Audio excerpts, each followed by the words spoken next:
Episode 176 the argument. वहां पर खड़े लोग जो ये सब कुछ अपनी आंखों से देख रहे थे आश्चर्य में डूब गए थे। अचानक हुए इस डेवलपमेंट ने विधि को भी बुरी तरह से चौंका दिया था। वो सोचने लगी, मोहित यहाँ क्या कर रहा है? क्या वो फॉरेन कंट्री नहीं गया हुआ था? वो वापस कब आया?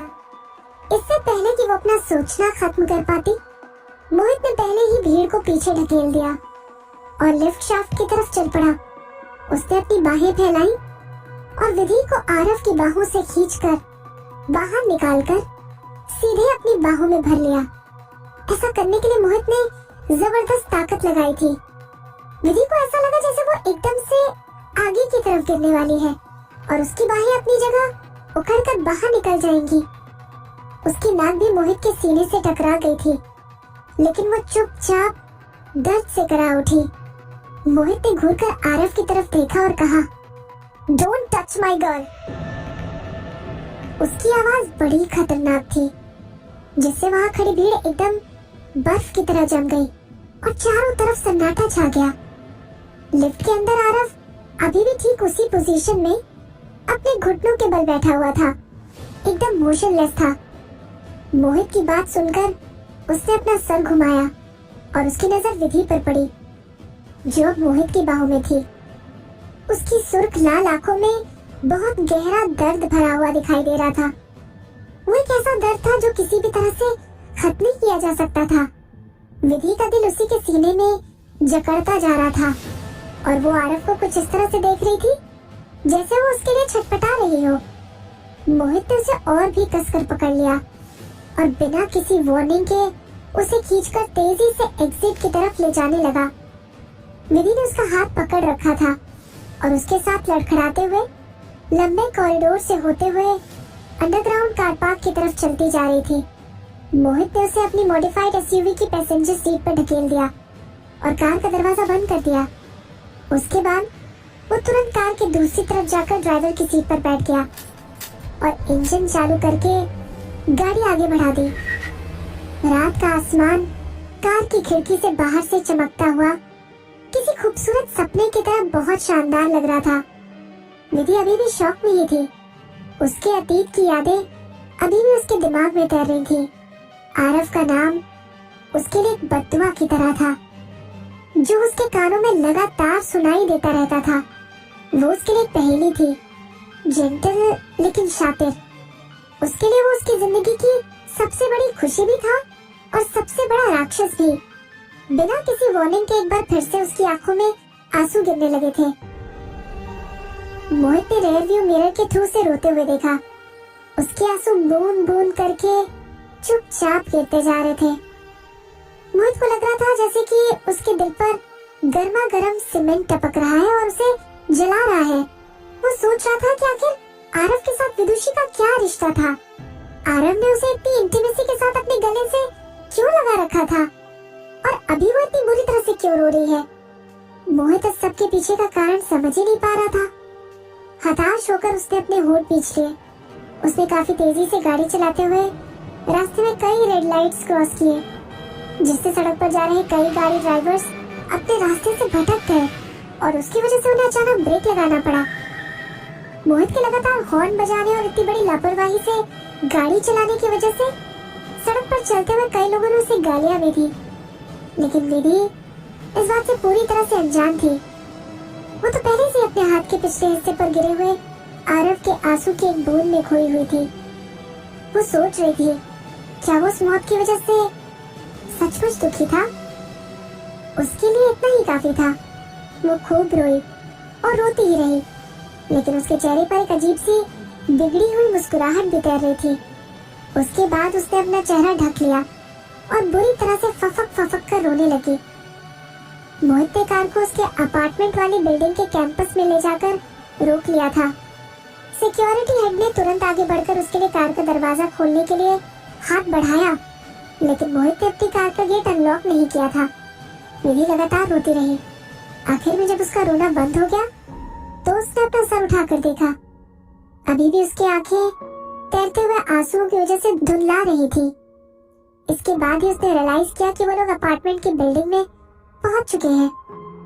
उसने कार का दरवाजा खोलने के लिए अपना हाथ आगे बढ़ाया, लेकिन उसे लगा कि वो अभी भी लॉक्ड है। विधि के कंफ्यूज्ड एक्सप्रेशन के साथ मोहित को देखने के लिए अपनी गर्दन घुमाई। मोहित ने कहा, तुम्हें मुझे एक्सप्लेनेशन देना होगा। वो दिन रात एक करके काम कर रहा था ताकि वो जल्दी वापस आ सके, लेकिन जब वो फॉरेन कंट्री से वापस लौटा तो उसने अपने प्यार को किसी दूसरे आदमी की बाहों में देखा। उसके हाथ उस आदमी की कमीज के किनारे पर थे और उसके कॉशियस एक्सप्रेशंस ऐसे थे जैसे वो अपना सबसे कीमती खजाना छोड़ने से डर रही हो। उस समय मोहित के ऊपर एक परछाई पड़ी। विधि को इस तरह देखकर वो समझ गया था कि आरव का विधि में इंटरेस्ट एक तरफा नहीं था। उसने विधि को देखने के लिए अपना सर घुमाया। उसमें तुम्हें क्या पसंद है? क्या तुमको लगता है कि वो कितना क्रूअल और बेशर्म है, या उसका नेचर एक प्लेबॉय की तरह है? विधि ने अपने होठों को हल्के से काट लिया, लेकिन कोई रिएक्शन नहीं दिया, बल्कि वो थोड़ा घबराकर कांपने लगी थी। वो आरव में क्या पसंद करती थी? ऐसी बहुत सारी चीजें थी जो उसे पसंद थी। जब वो पहली बार मिले थे तब आरव ने उसके लिए अपनी बाहें फैला दी थी। ये बात उसे बहुत अच्छी लगी थी। जब वो हर सुबह सोकर उठती थी तब उसे आरव की पहली झलक देखना बहुत पसंद था। जब आरव ने उसका हाथ पकड़कर उसे लिखना सिखाया था तब भी वो उसे बहुत अच्छा लगा था। वो जो कुछ भी करती थी आरव उसे खुशी से बर्दाश्त कर लेता था। ये बात उसे बहुत पसंद आती थी। कई बार आधी रात में उसे ये खूबसूरत यादें याद आती थी और भयानक सपने दिखाई देते थे, जिसकी वजह से उसके दिल में एक ऐसा निशान बन गया जिसे वो चाहकर भी नहीं मिटा सकती थी। उसे लगा था कि उसने अपने अतीत को भुला दिया है और अब उसे आरव को पाने की कोई चाहत नहीं है। लेकिन उसका अपने आप से किया हुआ वादा आरव के आंसू की सिर्फ एक बूंद से टूटकर बिखर गया था। वो चाहकर भी अपने दिल को दुखने से रोक नहीं सकती थी। मोहित ने उसकी चिन को उठाया और बिना किसी से कुछ कहे सीधे उसे किस कर लिया। वो हैरान हो गई थी और उसने सबकॉन्शियसली स्ट्रगल करना शुरू कर दिया था, लेकिन मोहित ने उसके हाथों और पैरों को अपने शरीर से दबाकर हिलने लायक नहीं छोड़ा। वो जितना स्ट्रगल करती थी मोहित का किस उतना ही इंटेंस होता जाता था। मोहित ने स्ट्रगल पर और उसके ऑब्जेक्शन पर बिल्कुल ध्यान नहीं दिया, बल्कि ऐसा लग रहा था जैसे वो उसके ऊपर अपनी ब्रांडिंग करने पर ही तुला हुआ है। काफी लंबे समय के बाद जब उन दोनों की सांसें उखड़ने लगी तब उसने मेमन से विधि को छोड़ दिया। विधि ने उसे बहुत गुस्से से देखा। मोहित की आवाज बहुत रफ थी। उसने कहा, विदुषी, ये मत भूलना कि अब तुम किसकी हो। मैं एक अच्छे टेम्पर वाला इंसान हूँ, लेकिन इसकी भी अपनी एक लिमिट है। जब वो उसे पलटकर जवाब देती थी या फिर उस पर अपना गुस्सा निकालती थी तब भी वो उसे बर्दाश्त कर लेता था, लेकिन जो वो बर्दाश्त नहीं कर सका वो था विधि का किसी दूसरे आदमी के बारे में सोचना। बहुत समय पहले ही उसे डाउट तो हो गया था कि उसके दिल की गहराई में कोई और छुपा हुआ है, लेकिन फिर भी जब उसने अपनी आंखों से आरव की बाहों में लिपटी हुई विदुषी के चेहरे का एक्सप्रेशन देखा तो उसे महसूस हुआ कि दिल में जलन होना कितना नर्वस महसूस कराता है।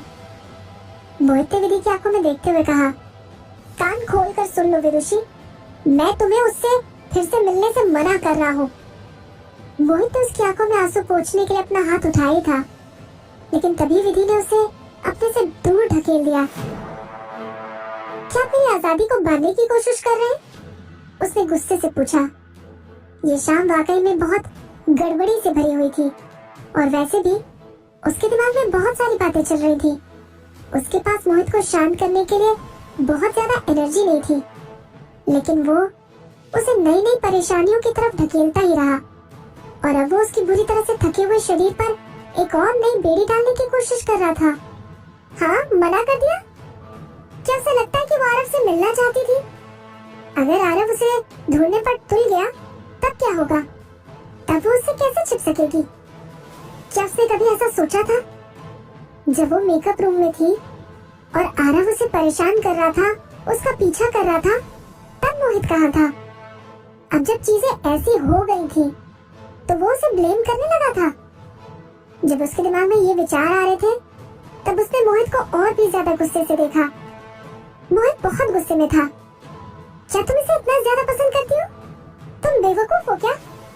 वो इतनी सारी लड़कियों के साथ रहा है और वो सभी लड़कियां सिर्फ और सिर्फ उस मर चुकी दीवा विधि की सब्स्टिट्यूट के तौर पर है।